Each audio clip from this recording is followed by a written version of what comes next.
muito obrigada pela sua colaboração, trouxe à baila assuntos interessantes, inclusive a sugestão de debate da PEC 51. Passo a palavra agora ao coronel da Polícia Militar, coronel Ibis.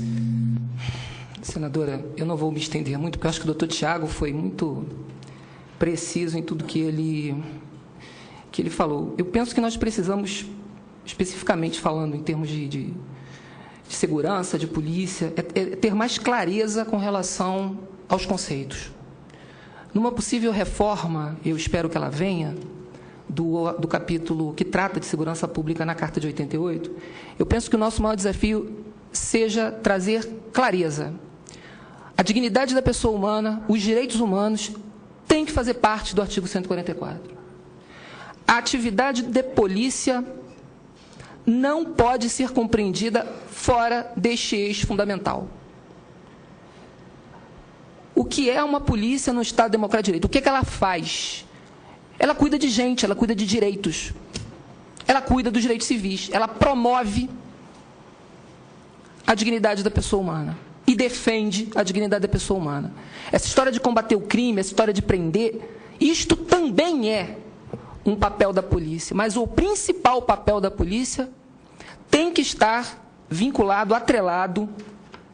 Esse papel tem que ser pensado a partir da centralidade do princípio da dignidade humana. E eu creio que aqui a gente tem, voltando ainda um pouco à nossa história, que não dá para fugir dela, para a gente poder entender um pouquinho no ponto em que chegamos, é interessante também pensar um pouquinho o que tem sido esse tema da ordem, né? Eu acho que nenhum país é tão obcecado por essa ideia de ordem como é o Brasil, muito fruto do positivismo, né? Que, aliás, é uma doença do espírito que a gente chama de filosofia, né? Uma doença. Que, aliás, um outro aliás nessa história, passou por cima do ideal de liberdade da Revolução Francesa e da igualdade. Porque o positivismo vem dizendo que as pessoas não são iguais. Curiosamente, isso é uma coisa que a gente precisa. E a gente colocou um lema na bandeira do Brasil. Como isso nos afetou, esta obsessão que a gente tem pela ordem, de não conseguir entender que na democracia o conflito é normal. Na democracia, o conflito é normal. O que a gente precisa é compor civilizadamente os nossos conflitos. A gente não pode compor os conflitos à bala, como a gente está fazendo hoje. Porque por trás desses homicídios tem isso. Tem uma civilização que está compondo seus conflitos na base da faca e da bala. Que acredita na justiça pelas próprias mãos. Tem uma cultura de violência nesse país que faz com que as pessoas acreditem realmente quando a polícia está matando, né, está fazendo essa faxina, porque já se usou e se usa esse termo, fascista. Se usa esse termo. As pessoas acreditam que o papel da polícia é deixar a grama aparada, abaixar o tamanho do mato.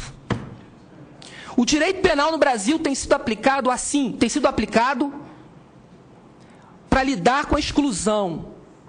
Pense no que foi a Constituição de 24. A Constituição liberal de 1824. Eu me reporto a ela porque a polícia foi criada lá.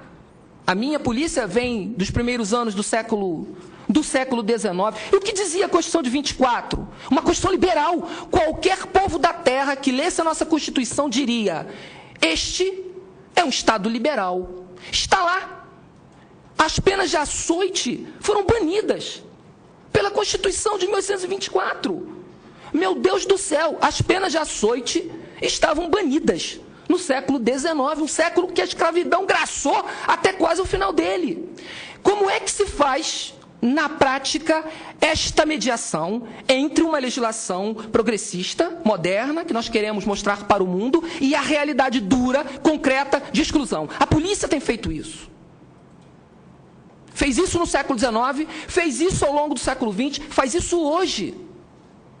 As agências de criminalização secundária, Congresso Nacional é uma agência de criminalização primária. É claro que não é só isso, mas tem esse papel de fazer as leis.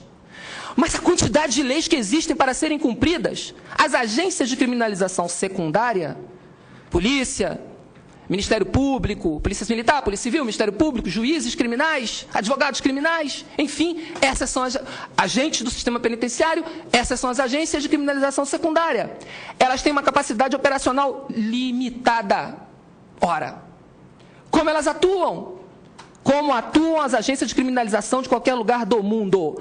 Atuam seletivamente.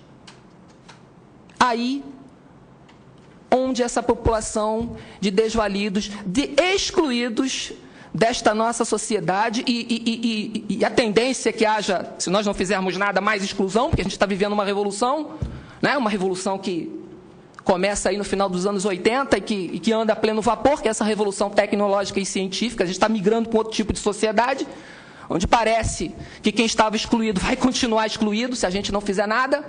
E toda vez que a gente faz alguma coisa no sentido de incorporar esses excluídos e diminuir a desigualdade, esta herança, dessa mentalidade escravocrata que ainda existe entre nós, pula. Por que pula?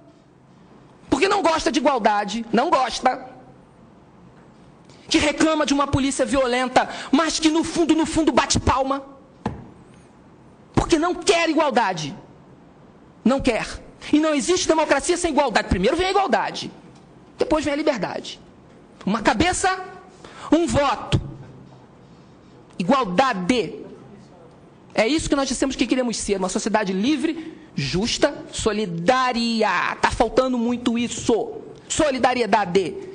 Eu me importar efetivamente com o destino dos perdedores, dos fracassados, daqueles que estão fora, e desses que estão sendo atingidos por esse direito penal subterrâneo. Então, eu penso que para a gente minorar esses efeitos é preciso controlar mais as agências de criminalização secundária, essa seletividade da polícia. Nós precisamos enfrentar isso. Como? Uma reforma do artigo 144 que deixe clara qual é a função da polícia. Que deixe claro o fato de que ordem pública e conflito convivem numa democracia. Numa democracia, nós temos que pensar numa ordem pública em processo de construção. Que conflito não significa ameaça. Que passeata não significa atentado à república, mas exercício do direito de cidadania. E também uma cidadania que não se confunda com o Código de Defesa do Consumidor.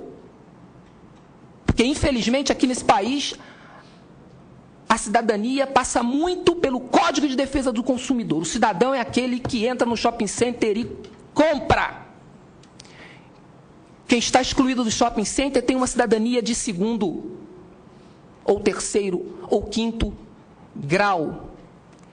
Este é um desafio também. A nossa telespectadora mencionou um tema que eu acho fantástico, que é o tema da desmilitarização. Eu acho que as polícias brasileiras sofrem de dois problemas. A polícia militar sofre do problema da militarização.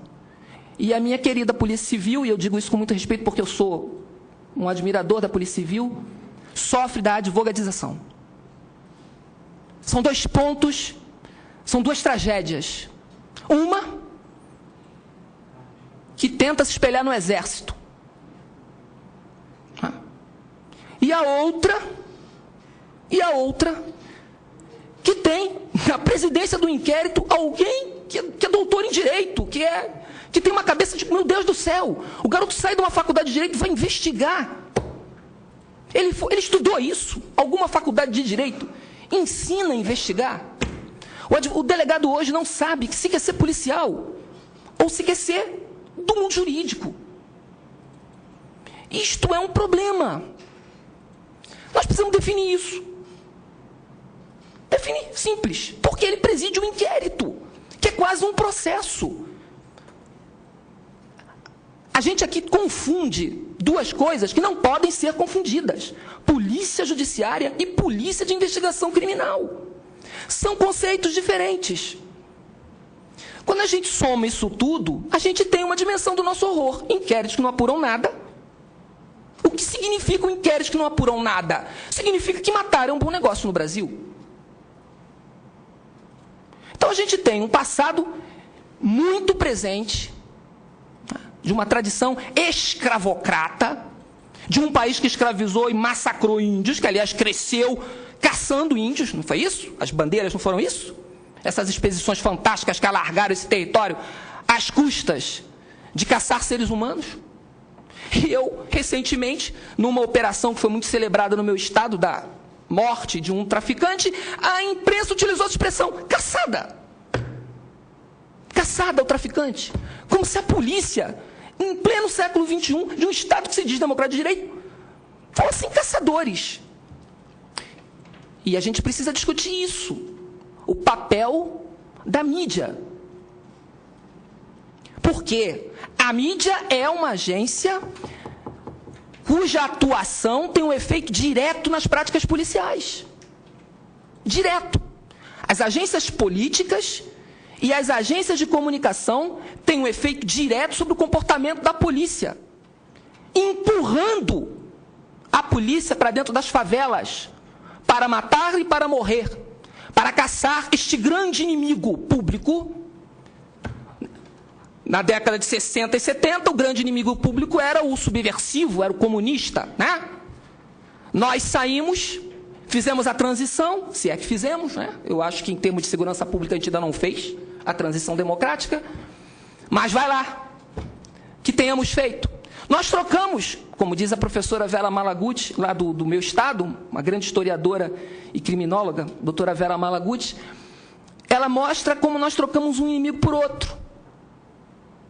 As máquinas, as agências continuaram funcionando, compreendendo a sua atividade pelo viés do enfrentamento ao inimigo interno, porque era isso que a doutrina de segurança nacional e seus manuais diziam. Você tinha um inimigo externo, que era, no mundo da Guerra Fria, o adversário do capitalismo. E você tinha um inimigo interno também, que eram aqueles que ficavam... Enfim, nós trocamos um inimigo pelo outro. O inimigo agora não é mais o comunista, é o traficante de drogas. Quando a gente começa a sair da ditadura, a gente entra numa outra guerra. E estamos nela até hoje. Há mais de 30 anos nós estamos numa guerra às drogas. Enquanto estivermos numa guerra às drogas, nós teremos polícias militarizadas. Mesmo que essas polícias sejam civis. Porque a militarização responde à lógica da guerra. É isso que a gente não consegue entender no Brasil. Numa possível alteração do texto, eu quero sugerir uma coisa. Eu quero sugerir que a gente diga o seguinte, deixe claro o seguinte: a atividade policial é civil. Ponto. Essa atividade pode ser desempenhada por uma instituição, por uma organização, por uma agência que se estruture sobre o modelo militar? Pode até. Se nós acharmos que deve. Existem países que fazem isso. A França faz isso, a Espanha faz isso, a Itália faz isso. Mas nenhum desses policiais compreende a sua atividade pelo viés da guerra. Para esses profissionais desses países está muito claro que ele é militar no desempenho de uma função civil. E isso ainda não está claro, porque a guerra está nas nossas cabeças. A gente acha que não tem problema nenhum utilizar as forças armadas para invadir favela. Isto não nos incomoda, não atinge a nossa sensibilidade democrática. Nós assistimos à operação que aconteceu no Rio de Janeiro em 2010, uma invasão do alemão, domingo, nós assistimos isso dentro das nossas casas. 200 milhões de brasileiros viram isso. E ninguém se ofendeu, ninguém achou que tinha alguma coisa errada ali. Eu duvido que as Forças Armadas americanas invadissem uma favela americana. Eu duvido que as Forças Armadas da França invadissem. Que o francês não se sentisse incomodado por isso. Então, senador, eu acho que o desafio que a gente tem é colossal. E uma coisa que eu acho que cada um de nós tem que começar a aprimorar é a sua sensibilidade democrática. Porque nesse terreno, eu acho que nós temos um grande desafio pela frente, que temos que envolver também a educação. A educação. Né? Direitos humanos. Direitos humanos.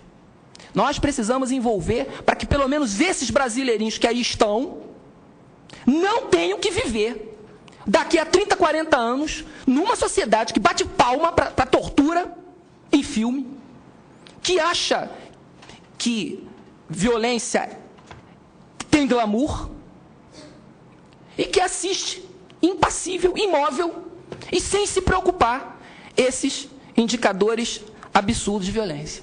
Eu acho que se a gente começar agora, pode ser que daqui a 30 anos o nosso nível de sensibilidade democrática aumente. E imediatamente, é preciso construir no Brasil uma doutrina para a força, para o uso e o abuso da força policial.